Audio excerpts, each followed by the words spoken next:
Hello champions, hope you are doing well.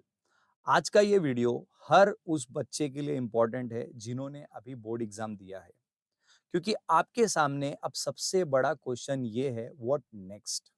और market में इतने सारे ऑप्शन है कि कंफ्यूजन होना तो लाजमी है। आपको लगता होगा सीए कर लेता हूँ, सीएस कर लेता हूँ, सीएमए कर लेता हूँ, या फिर ग्लोबल रास्ता पकड़ के एसीसीए, यूएससीएमए या सीएफए कर लेता हूँ।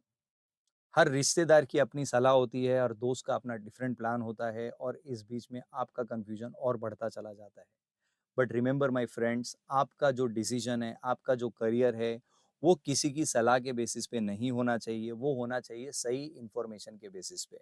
इवन मैं भी यहाँ पे जस्ट आपको कुछ इन्फॉर्म करने आया हूँ, कुछ ऑप्शंस आपके सामने रखने आया हूँ। I am nobody to tell you कि आप ये करो या ये मत करो।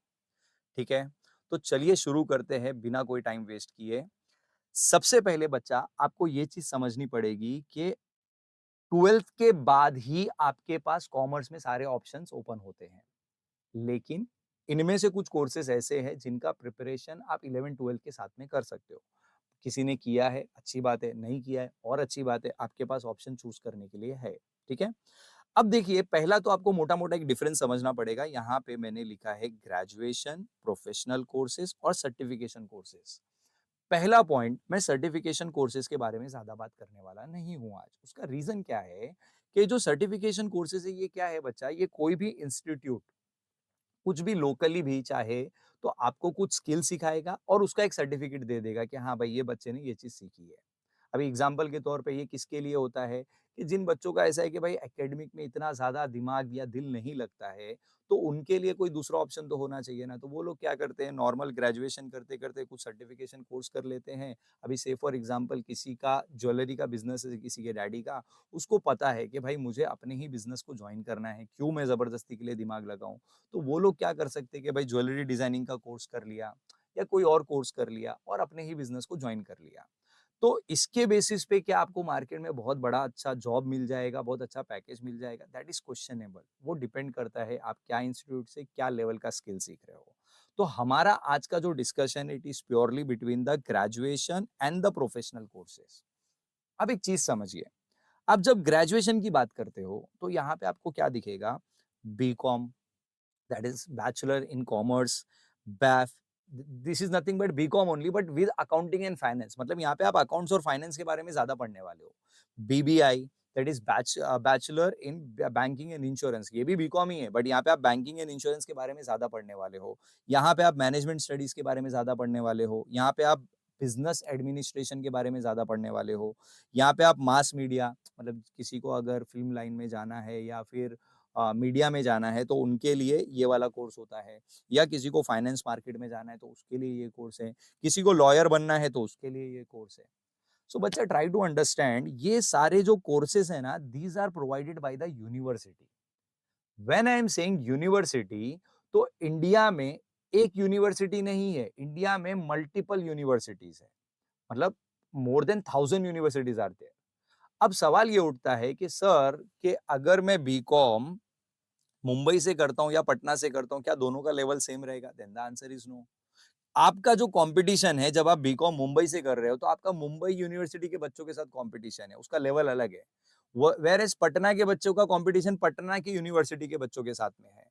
तो यहाँ पे आपका कंपटीशन यूनिवर्सिटी लेवल पे है, और अब कितना वैल्यू ऐड होगा वो डिपेंड करता है यूनिवर्सिटी के रेपुटेशन पे। समझ में आ रहा है?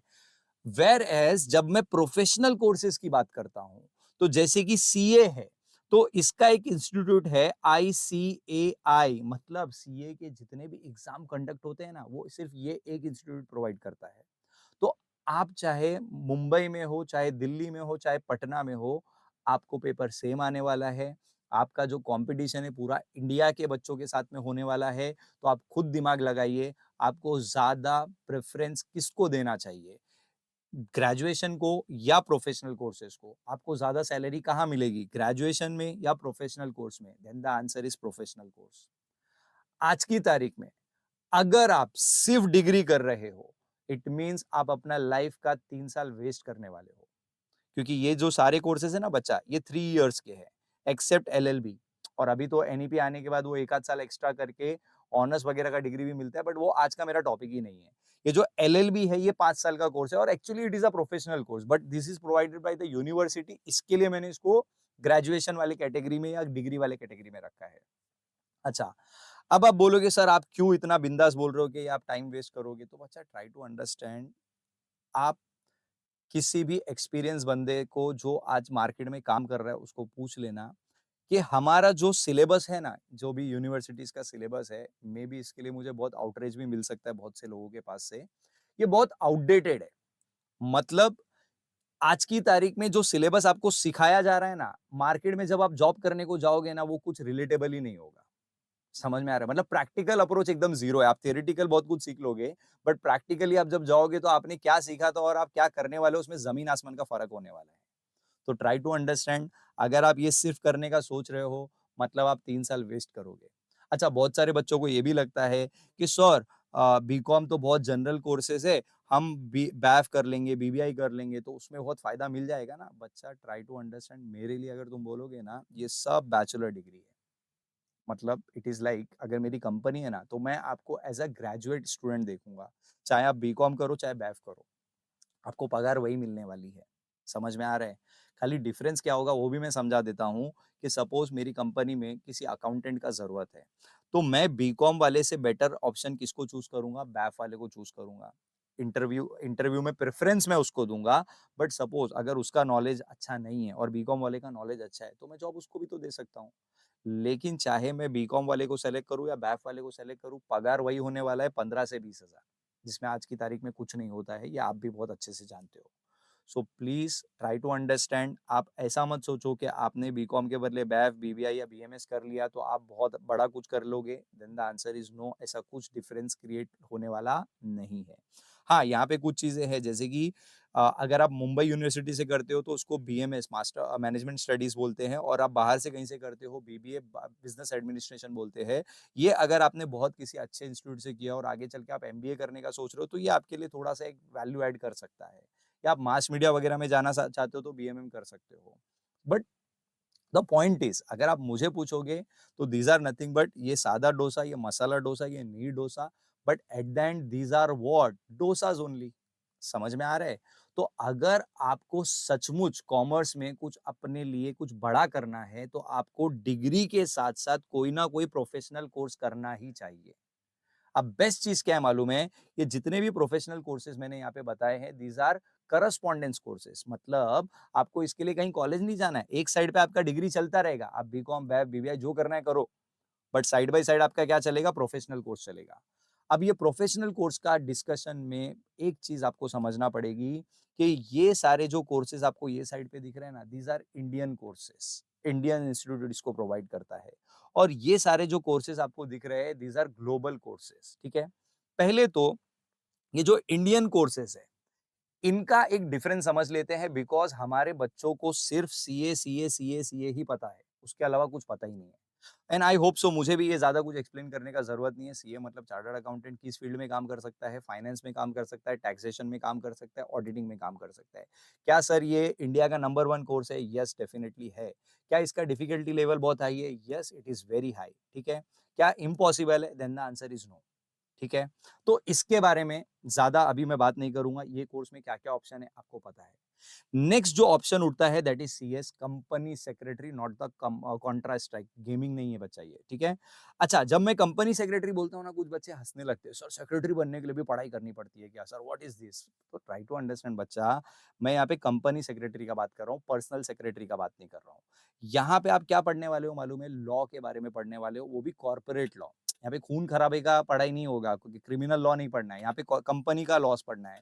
बेसिकली सीएस का काम क्या होता है, कॉर्पोरेट लेवल पे जो गवर्नेंस चलती है ना, कि मतलब किस चीज का एग्रीमेंट बनना है, क्या रजिस्ट्रेशन करवाना है, मतलब जितना भी legal aspect of the company है ना, it is handle by the CS, company secretary. तो क्या इसका मार्केट में अपॉर्चुनिटी है? Yes, definitely. हर कंपनी को इसकी जरूरत पड़ती है, तो आपको जॉब अपॉर्चुनिटी का आप सीए कर लो, सीएस कर लो, कोई दिक्कत नहीं आने वाला है। अब जो अगला कोर्स है वो है CMA, cost and management accountant. ये किसको करना चाहिए? जिसका नंबर्स में गेम बहुत अच्छा है, ठीक है। एग्जाम्पल के तौर पे ये करता क्या है, सपोज ये एक बिस्लरी की बॉटल है, 10 रुपए में हमको मिलती है, बट एक्चुअली हमारे लिए यूजफुल क्या है इसके अंदर का पानी, वाटर। क्या ये वाटर उनको 10 रुपए में पड़ा है? Then the answer is no. ये वाटर का कॉस्ट इज अराउंड 50 पैसा और 1 रुपी, उससे ज्यादा नहीं होगा। अब आप बोलोगे सर ये तो हमारे साथ चीटिंग कर दिया। व्हाट इज दिस सर, 1 रुपए की चीज हमको 10 रुपए में बेच दी, ये कैसा प्राइसिंग इसने डिसाइड किया? तो बच्चा ट्राई टू अंडरस्टैंड, आप सिर्फ पानी देख रहे हो, लेकिन ये बंदा क्या देखेगा कि भाई जो पानी है वो हम कस्टमर को बॉटल में दे रहे हैं, तो ये बॉटल का कॉस्टिंग ऐड करेगा, ये जो लेबल लगा हुआ है इसका कॉस्टिंग ऐड करेगा।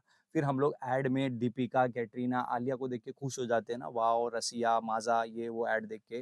वो सब क्या फ्री में काम करते हैं? तो उनका पैसा भी तो कंज्यूमर से लिया जाता है। फिर रिटेलर का मार्जिन है। वो सारे कॉस्टिंग करने के बाद इसको समझ में आता है कि भाई ये बॉटल अल्टीमेट इसका कॉस्ट पड़ेगा अपने को 6 रुपया, 4 रुपए का प्रॉफिट कंपनी को चाहिए, तो हम इसको प्राइसिंग क्या करेंगे, 10 रुपए का प्राइसिंग करेंगे। पॉइंट समझ में आया? मतलब हर एक छोटा-छोटा डिटेल, कॉस्टिंग एंड एवरीथिंग, ये सब चीज़ कंसिडर करेगा। पॉइंट समझा? तो आई होप इससे आपको आइडिया आ गया होगा सीए का क्या है, वो आपको समझ में आता है। सीएस अगर आपका थियरी बहुत अच्छा है, क्योंकि when I am saying law, तो उसमें बहुत सारे सेक्शन, सब सेक्शन सब पढ़ना पड़ते हैं, सब याद रखना पड़ते हैं। तो अगर आपका थियरी बहुत अच्छा है तो आप इसके साथ जाओ। आपका मैथ्स में नंबर्स बहुत अच्छा है, आप इसके साथ जाओ। आई होप ये तीनों में डिफरेंस समझ में आ गया होगा, ठीक है? ऐसे ही एसीसीए, आप फाइनेंस में करना करना चाहते हो बट कैसा सीए आपको बहुत डिफिकल्ट लगता है, तो ACCA is the best next option. तो ये क्या है, अगर आपको सरल भाषा में बोलूँ तो ये यूके का सीए है, ठीक है? खाली फ़र्क क्या होगा, एक चीज़ समझना, जब आप इंडिया का सीए करते हो तो आपको एक सिग्नेटरी अथॉरिटी मिलता है कि ऑडिटिंग पे आप साइन कर सकते हो। इंडियन जो कंपनी जो टैक्स के लिए फाइल करती है, तो उसमें ऑडिट होता है, तो उसमें आपको जो सिग्नेचर का पावर है वो इसको नहीं दिया जाएगा इंडिया में। लेकिन बाकी सारे काम ये सब कर सकता है। ग्लोबल अगर मैं बात करूँ तो 180 प्लस कंट्री से ज़्यादा में इसका रिकॉग्निशन है, तो आपको आराम से जॉब मिल जाएगी। सेम वे में यूएससीए में, ये यूएस बेस्ड कोर्स है, एंड देन उसके बाद सीएफए। अगेन सीएफए भी यूएस वाले का मैं बात कर रहा हूँ। फाइनेंस में अगर आपको मतलब आपको जाना है, अभी से फॉर एग्जांपल बहुत सारे कंपनीज का आपने सुना होता है कि मर्जर होता है, एक कंपनी दूसरे कंपनी को खरीदती है, तो उसका वैल्यूएशन क्या होना चाहिए, या आपको छोटे लेवल पे मैं अगर समझाऊँ, तो सपोज मेरे पास 10 लाख रुपया है। अब मुझे इसको इन्वेस्ट करना है बट कहाँ इन्वेस्ट करना है मुझे पता नहीं, तो मैं सीएफए से मतलब कंसल्ट कर सकता हूँ कि भाई मुझे 10 लाख रुपए मैं कैसे अलोकेट करूँ कि ये 3-4 साल में डबल हो जाए। तो he can guide us. I hope ये सारे पॉइंट आपको समझ में आए होंगे।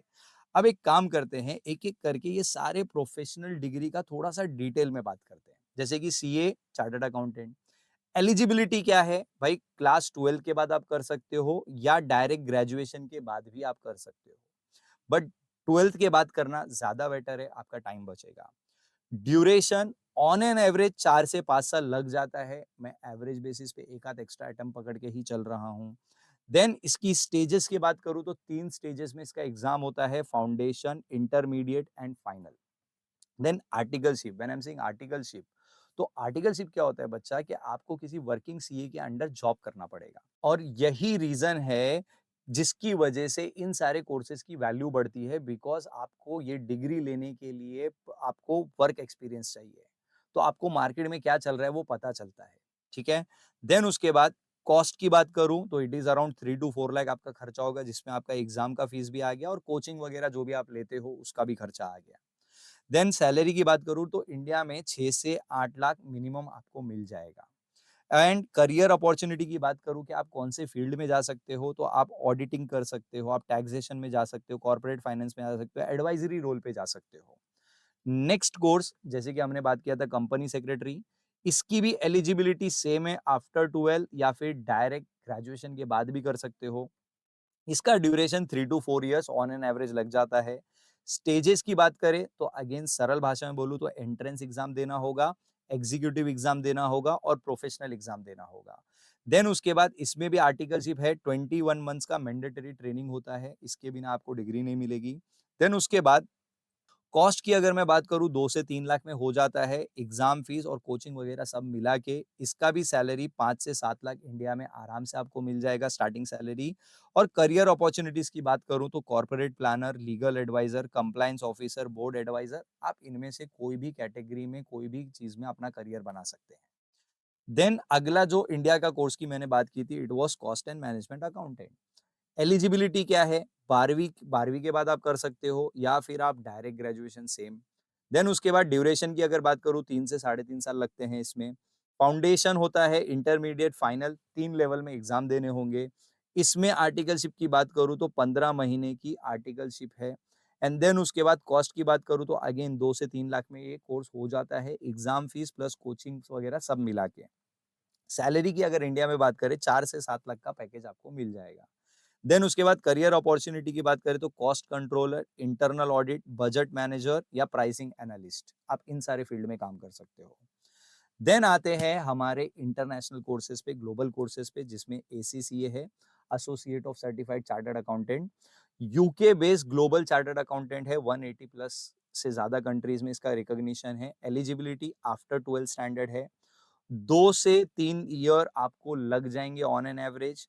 अब यहाँ पे नेक्स्ट अगर मैं बात करूँ स्टेजेस की, तो यहाँ पे आपको 13 पेपर देना है जो 3 लेवल में डिवाइडेड है, ठीक है। बट द पॉइंट इज, ये कोर्स का सबसे बड़ा एडवांटेज जो मुझे दिखाई देता है वो क्या है, देखिए जैसे कि अगर हम सीए करते हैं तो होता है क्या है, अभी जैसे कि फाउंडेशन की अगर मैं बात करूं तो 4 सब्जेक्ट है, चारों सब्जेक्ट का पेपर आपको एक साथ मतलब एक दिन में नहीं, बट एक ही टाइम पे देना है, मतलब चारों सब्जेक्ट प्रिपेयर करो और एक साथ एग्जाम दो। लेकिन यहाँ पे क्या होता है, आप सब्जेक्ट वाइज एग्जाम दे सकते हो। अभी सपोज आपको लगता है कि भाई मुझे एक ही सब्जेक्ट पढ़ना है, आप एक ही सब्जेक्ट पढ़ो, उसका एग्जाम दो, फिर दूसरा सब्जेक्ट पढ़ो, दूसरा एग्जाम पढ़ो दो।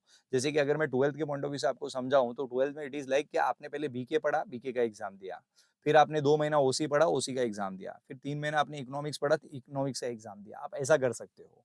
तो इसकी वजह से क्या होता है, बच्चे को थोड़ा फ्लेक्सिबिलिटी मिल जाती है। देन नेक्स्ट अगर बात करेंगे आर्टिकलशिप की, 36 मंथ की रेलेवेंट एक्सपीरियंस चाहिए, और इसमें एक्सपीरियंस आप पहले, ड्यूरिंग या आफ्टर द एग्जाम कभी भी कर सकते हो, कोई दिक्कत नहीं है। कॉस्ट की अगर मैं बात करूं 3 से 4.5 लाख रुपए तक लग सकते हैं, डिपेंड करते हैं आप कोचिंग कहाँ से लेते हो, एग्जाम फीस, ट्रेनिंग वगैरह सब मिला के। सैलरी की अगर मैं बात करूं तो 5 से 7 लाख इंडिया में मिल जाता है, और अब्रॉड में थोड़ा सा इससे हायर रहेगा। और करियर अपॉर्चुनिटी की बात करूं तो फॉरेंसिक अकाउंटेंट मतलब कुछ फ्रॉड वगैरह होता है ना, तो उसको पकड़ने के लिए वो हिसाब से भी आप कर सकते हो। आईएफआरएस एक्सपर्ट बन सकते हो, इंटरनेशनल ऑडिटर बन सकते हो, फाइनेंशियल कंसल्टेंट बन सकते हो। और कैसा है, इंडिया में भी बहुत सारी एमएनसीज कंपनी है जिसमें आपको इसका अपॉर्चुनिटी बहुत इजीली मिल जाएगा। देन आते हैं यूएससीएमए पे। एलिजिबिलिटी यहाँ पे क्या है, बैचलर डिग्री या करंटली परसुइंग ग्रेजुएशन दोनों चलेगा। देन उसके बाद यहाँ पे ड्यूरेशन की अगर बात करूँ तो इसका ड्यूरेशन कम होता है, 1 से 2 साल, मतलब ऑन एन एवरेज आप 1.5 साल पकड़ के चलो, इसमें हो जाता है ये। देन उसके बाद स्टेजेस पार्ट 1 पार्ट 2 होता है, इसमें 2 पार्ट में एग्जाम खत्म हो जाता है। एक्सपीरियंस रिक्वायर कितना है, 2 साल का प्रोफेशनल अकाउंटिंग फाइनेंस में एक्सपीरियंस चाहिए इनको। देन खर्चे की अगर मैं बात करूँ 1.5 से 2.5 लाख, अगेन डिपेंड करता है आप कोचिंग वगैरह कहाँ से ले रहे हो, एग्जाम और ट्रेनिंग वगैरह सब मिला के इंडिया में 5 से 7 लाख का पैकेज मिल सकता है, और अब्रॉड में थोड़ा सा high. And then career opportunity की अगर मैं बात करूँ तो फाइनेंशियल एनालिस्ट का काम आप कर सकते हो, रिस्क मैनेजर बन सकते हो, सीएफओ इवेंचुअली मतलब एक्सपीरियंस लेते लेते आप बन सकते हो, या मैनेजमेंट कंसल्टेंट आप कर सकते हो। देन सीएफए की बात करें, अगर डिफिकल्टी लेवल पे बात करूं तो ये एसीसीए और यूएससीएमए से थोड़ा सा ज्यादा डिफिकल्ट होगा। लेकिन इसके लिए एक क्राइटेरिया याद रखना है, ये या तो बैचलर डिग्री आपकी कंप्लीट हो गई होनी चाहिए, या फिर आप आपके ग्रेजुएशन के 3rd ईयर में भी इसको स्टार्ट कर सकते हो। देन 2 से 3 साल ऑन एन एवरेज लगते हैं, 3 लेवल होते हैं, level 1, level 2, level 3। Experience approximately 3 years का रिक्वायर्ड होता है। कॉस्ट की अगर मैं बात करूं तो 3.5 5 लाख रुपए तक लग सकते हैं, इंक्लूडिंग एग्जाम एंड कोचिंग वगैरह। इसका सैलरी भी थोड़ा सा हायर साइड होता है, 8 लाख से लेके 10 लाख तक आपको मिल सकता है, एंड ऑब्वियसली अब्रॉड में थोड़ा ज़्यादा मिल सकता है। करियर अपॉर्चुनिटी की बात करूँ तो portfolio manager, investment banker, equity research analyst या फिर हेज फंड मैनेजर, आप ये सारे फील्ड में अपना करियर बना सकते हो। तो दोस्तों, आई होप इससे आपको थोड़ा बहुत आइडिया आ जाएगा कि किस फील्ड में कितना टाइम लगेगा, कितना कॉस्ट लगेगा, क्या ड्यूरेशन लगेगा। अब आपको डिसाइड करना है कि आपको क्या करना है, आपके इंटरेस्ट के बेसिस पे आप अपनी रिसर्च अब स्टार्ट कीजिए और जल्दी डिसीजन लीजिए। जाने से पहले लाइक करें, सब्सक्राइब करें और शेयर करें अपने दोस्तों के साथ में, क्या पता उनको भी थोड़ी सी इससे हेल्प मिल जाए। होप आपके लिए ये इंफॉर्मेटिव रहा हो। All the best for your future. Thank you so much.